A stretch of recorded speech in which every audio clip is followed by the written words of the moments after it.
Good morning, everyone. Lee Henson here, president and founder of AgileDad, and welcome to today's edition of the Daily Stand-Up. Without any further ado, let's get started. This week, I wanted to dedicate and focus my attention on executives and agile leadership. I recently had the privilege of participating as a panelist on a very interesting session regarding the expansion and growth of Agile in the Middle East and Africa.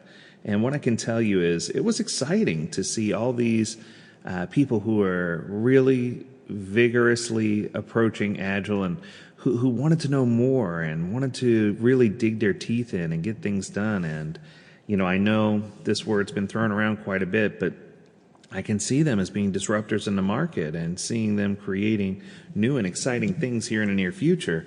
And it got me thinking, you know, today we're supposed to kick off our final webinar in a series for AgileDad University, and it's called the Executive Agility Playbook. And I thought that with the release of the playbook and with the recent experience I had on a panel, that it might be a good idea to cover things from a leadership perspective this week and talk about some of the things that we've learned as we've gone in and help leaders understand how to better execute Agile within their organization without, rocking things so hard that it causes them great dysfunction or losses in productivity. So we put together a guide. We call it the Executive Agility Playbook, a leader's guide to business agility. And this week we're going to walk our way through some of the topics. So for starters, why a playbook? Well, this was designed to answer some of the most commonly asked questions that we hear from leaders in the Agile community. Number one, what do I need to know about Agile? Number two, how do we get started? And number three, how do we responsibly scale business agility? It seems like scaling's been a hot topic lately for many of the leadership sessions that we've been doing because leadership want to believe that, what they're doing internally is working, and they want to responsibly try to make that better for the rest of the organization, by expanding what they're doing and by multiplying what they're doing. But I think there's an inherent challenge. The challenge is there's just so many frameworks, so many different frameworks, books, publications, coaches, and people out there that are trying to pull leadership or push them in a certain direction that oftentimes it feels like you're just lost in a sea of endless research with limited success. So we hoped that we could help them provide a clear path, to where they should go, or to the first few things at least they should be looking at. Honestly, even a traditional waterfall project management predictive process is, brain overload, if you will. And don't get me wrong, I still feel like the project management professional, or PMP, is a gold standard when it comes to project management certifications. It shows that you understand the rigorous control that was part of traditional project management, which I think is important for you to be able to better understand or scope and scale your Agile initiative. But when it comes to Agile, it's less confusing but more confusing, and let me explain. So the traditional waterfall approach forces us to try and be completely predictive. We're required to know every requirement up front. This leads to unachievable results. We're also given a schedule with a hard deadline, and typically the deadline's unrealistic or just simply unattainable. Then finally, we're given a budget that will not be enough for us to build a complete product or service. The Agile framework, on the other hand, is an adaptive process that is value and vision driven and helps us get our head around what we can actually do as a team and as an organization. Sounds pretty easy and sounds like what you would expect to hear from an Agile coach.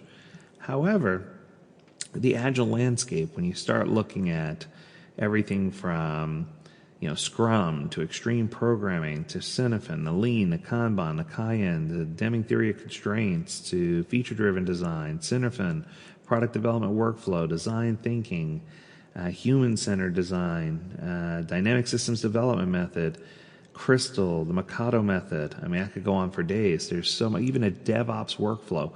There's so many different ways that you can execute in an Agile setting that oftentimes I think leadership underestimate, what they're getting themselves into. There's just so many different flows and so many different possible ways to get through, when in actuality, there really is a key here. There's a secret. And the key is that every single product or project that you work on, regardless of size and scope, regardless of technical or non-technical, doesn't matter, they're all going to go through 4 distinct phases. That first phase is called initiate. And it could be ideation or just initiation and kickoff.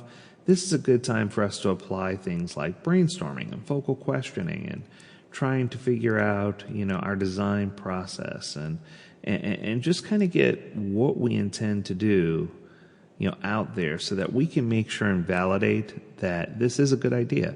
And that begs the question, does this match the problem that we're trying to solve? Or does this flow well into, what we're trying to expand or what we're trying to enhance? It's not a one-size-fits-all model, so it's important that we think it through. The second phase is discovery. And discovery is where we're doing everything we can to leave with an MVP.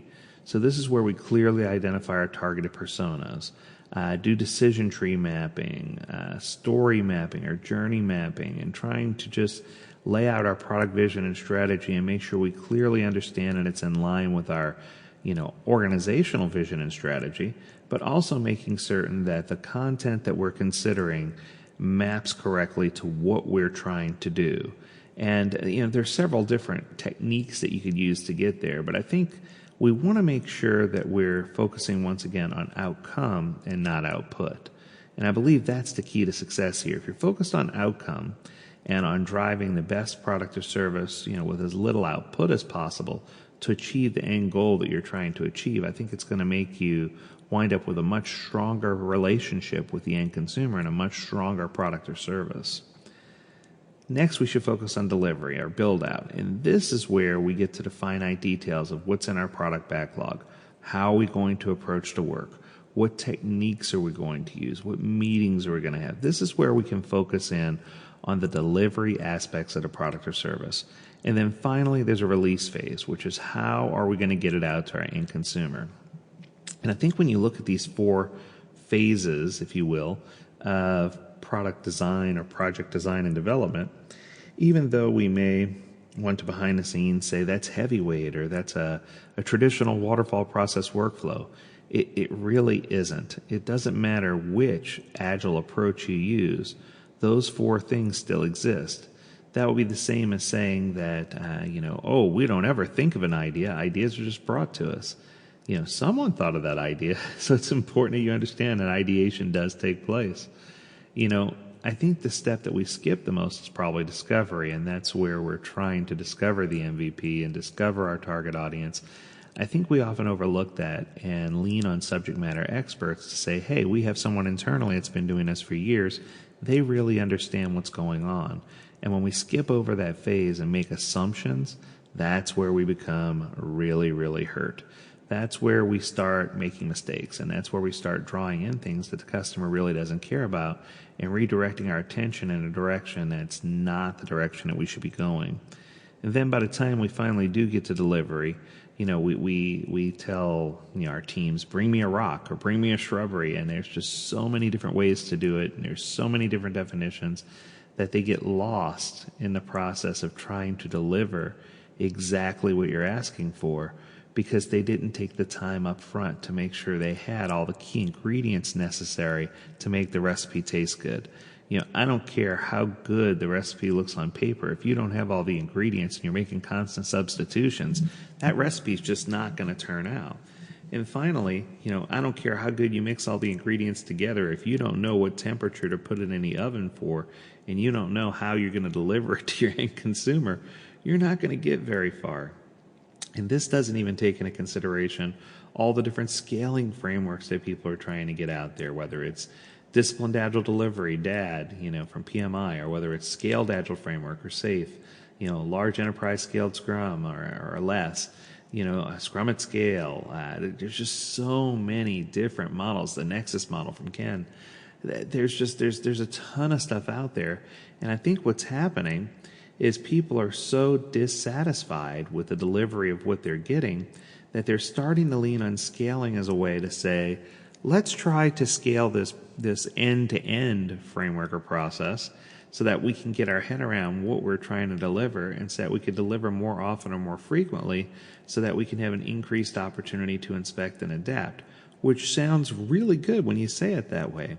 However, the problem is, if what you're originally doing is crap and what you're originally building is crap, you guessed it, crap in, crap out. Scaling is just going to give you a bigger pile of crap or more crap. And, I can't tell you how many times I jokingly say, the bigger the pile of crap doesn't mean that it's going to smell better or that it's going to be any more effective. All it's going to do is create a bigger mess. And I think that that's one of the big challenges that organizations face from a leadership perspective. So our hope is that for the rest of this week, we're going to give you some keys or some tools. And while we don't want you to lean specifically on a prescription from these sessions, what we hope is that you'll take in some of the key ingredients and create a recipe that's going to make the best cookie ever, right? So we want this to be the best meal ever. And we want you to, listen in and see which things apply directly or which things you're struggling with, so that we can help you harness in that energy and get things done. So I hope you enjoyed this kickoff. Tune in tomorrow where we continue to talk about additional leadership and executive things that need to happen and how the executive should focus on getting together the organization in such a way and getting together the framework in such a way that it makes sense when applied in their organization. Until next time, stay healthy, stay well, and stay agile, my friends. Take care.